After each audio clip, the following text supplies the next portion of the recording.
All right, guys, what's going on? Welcome back to the Everything College Football Podcast. I'll be doing my preview and prediction for the Armed Forces Bowl between Baylor and Air Force. 6.5-point line in favor of the Bears. 49.5 is the over-under. Thursday, December 22nd, 7:30 p.m. Eastern Time on ESPN. Amon G. Carter Stadium, home of the TCU Horned Frogs in Fort Worth, is the site of this one. Baylor leads the all-time series 3-0. Last meeting coming all the way back in 1977. Look at the Baylor offense. This is certainly an offense that's really had a lot of ups and downs this year. They've went really cold here, it seems, over the last 3 weeks. They've lost 3 in a row. Inconsistent. They had 3 points against Kansas State, 306 yards.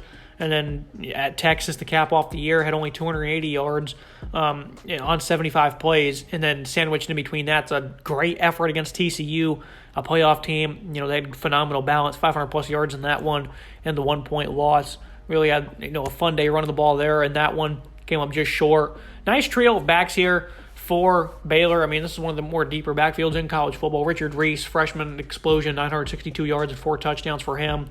Craig Williams, 532 and 4 scores on 94 touches. And Quillon Jones, 87 rushes for 448 yards and 7 scores. This is our deep rushing attack, 194 yards per game on the ground for this Baylor ground attack.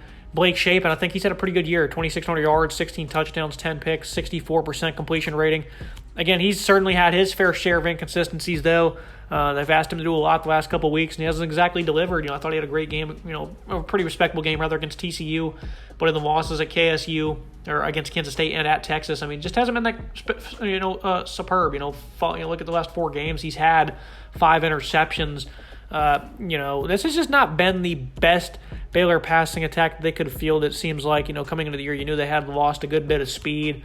And, that was going to be a reason why they've kind of blundered here on offense. Not very deep at pass catcher. Monterey Baldwin expected him to have the big season. And he certainly has broke out. 33 grabs, 565 yards, and 4 touchdowns. Gavin Holmes, 21.3 yards per catch, 470 yards on 22 grabs. Hal Presley, 31 for 374. And then Josh Cameron has 330 yards of his own. And I love Ben Sims at tight end, 31 for 255. A trio of scores for him. They have a handful of different options. This is really the Baldwin and Sims show, and then Galvin Holmes, he's their big playmaker downfield. Baldwin is, he's a big playmaker himself, but this is not an offense that has generated too many big passing plays with consistency through the air. It's really been about the ground and pound behind a great offensive line. And that's kind of like, who's going to opt out up front? Is Jacob Gall going to play, who's been great this year? Connell Galvin, or Gavin Byers maybe. Are these guys going to opt out? Are they going to play? Grant Miller's also had a pretty good season, so that's something to monitor in this game. I anticipate they'll all play, but you never know. So, again, I love the trio of backs they have. Blake Shapen, I think, is a good quarterback. He's going to certainly continue to grow. Baldwin, a big fan of his. 34 points per game for this offense, certainly a great number. And I think they have some good balance at times, but they've certainly went cold the last couple of weeks. Look at the Air Force offense. It's pretty simple with this unit. Triple option. They run, 50 plus times 61 attempts per game, 25 attempts per game for Brad Roberts. This guy's just a workhorse. 1,612 yards, 15 touchdowns, 134 yards per contest, 5.2 yards per attempt. They get you to John Lee Eldridge at running back, 701 yards on 89 attempts. That's just absurd efficiency, almost 8 yards per attempt, 4 touchdowns for him.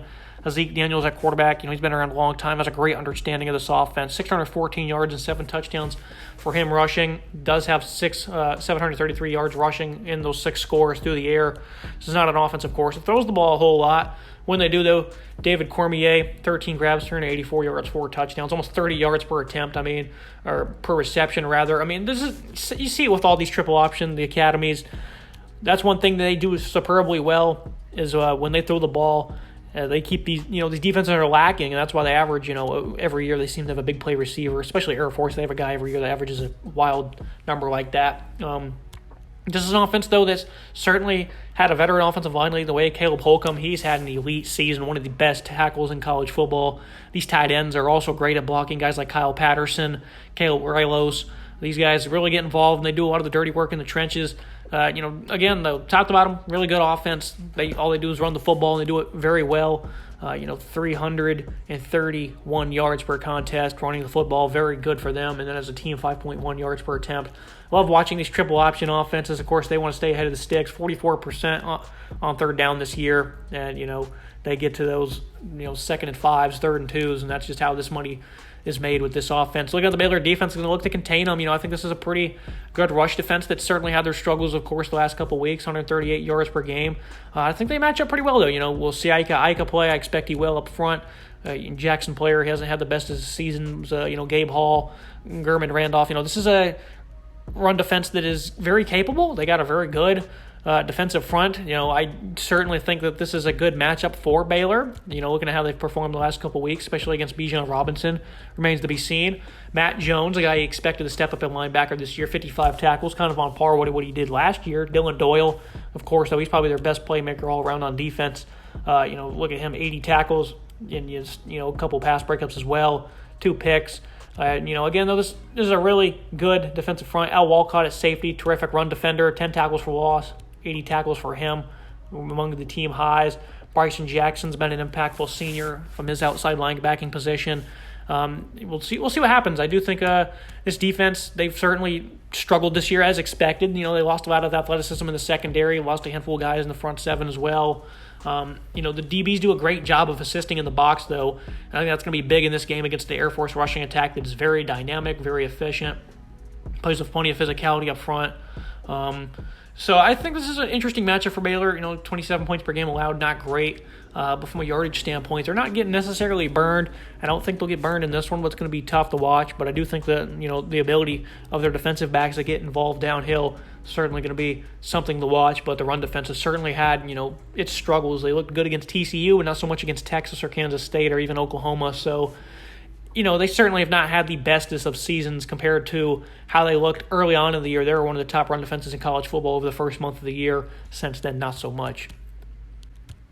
Looking at the Air Force defense, 13.3 points per game allowed. That is absolutely outstanding. But these numbers are certainly skewed. Not so much probably the points per game, but in terms of yardage, they don't give up a whole lot, 256 yards per game. They're also first in college football in fewest plays on defense by some 35 plays, Navy being right behind them. So that really doesn't even count because they're also kind of skewed. So they're like, 80 or so plays ahead of, a team that actually doesn't play with an option offense like this. So numbers are significantly skewed. The 5 yards per play, that's usually the number you want to look at, 26th in college football. Still a really good number, though. I'm not disrespecting this defense by any means, but I do think that you certainly have to account for these numbers being skewed a good bit just because, time of possession is wild when it comes to this offense. T.D. Blackman, a linebacker, 9.5 tackles for loss, 67 stops. Peyton Zidrock at defensive tackle, 8 TFL, 4.5 sacks of his own. Vince Sanford, he's been, for many years, a long time, great edge rusher for them, 9.5 TFL this year of his own, 5.5 sacks. Trey Taylor, he's been elite, great in coverage. He's been a heck of a tackler for them at safety. This is certainly a defense, though, that does have their problems when they play these Power 5 types of offenses. They played Louisville last year. Didn't look all that great. They did win that game. A couple years ago, Washington State. They weren't awful in that game, I didn't think either. Still gave up, over 7 yards per play. So that's something to watch in this game is, they dominate in their conference. And, they have not given up much. They've only allowed over 200 yards once over the last month. And that was only 244 to Colorado State. They won all 4 of those games, 7, 3, 12, and 3 points allowed the last 3. Regardless of opponent, I know they're playing San Diego State, New Mexico, and whatnot, and the opponents are not the best, but they even gave up only 19 to Boise State. So I think this defense is certainly good. Again, the numbers are a little bit skewed because of how many plays they do play.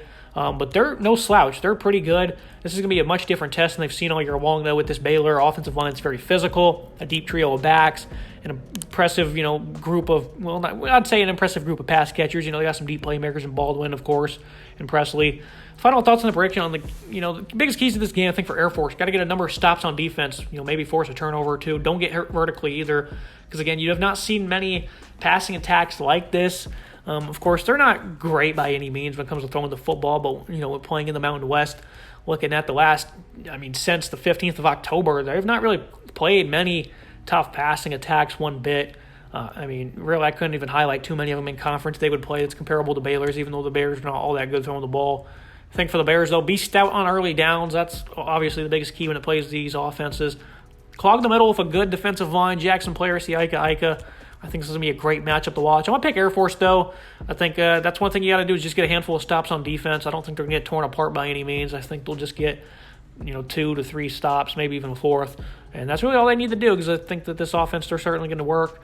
And even though I do think this defensive line of Baylor's is really good, they have not been very good this second half of the year against the run. So I think Air Force, a very good football team, a disciplined football team. I think they're not going to make too many mistakes in this one. I think they're going to win 32-27. I do think it'll be close. The Falcons seem to always play in these close games regardless of opponent, especially when it comes to these bowl games. The last two against Power 5s, they won, but they were very close. Came down to the wire. Another one here in the Armed Forces Bowl. It's going to be a great game, guys. Make sure you tune in. Like, comment, subscribe. See you next time.